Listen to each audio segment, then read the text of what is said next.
Install Android 10 on Xiaomi Mi CC9 via Resurrection Remix.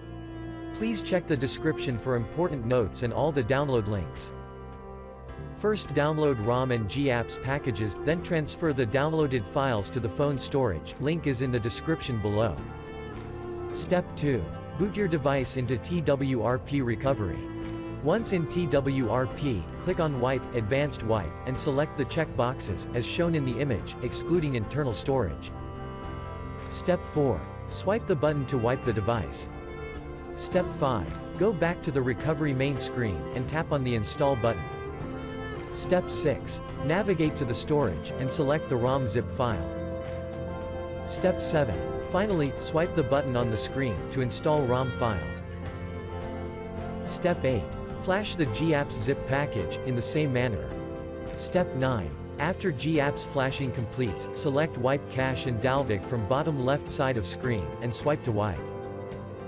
Step 10. When the flashing process is complete, hit Reboot System. That's it, you have successfully installed the ROM on your device.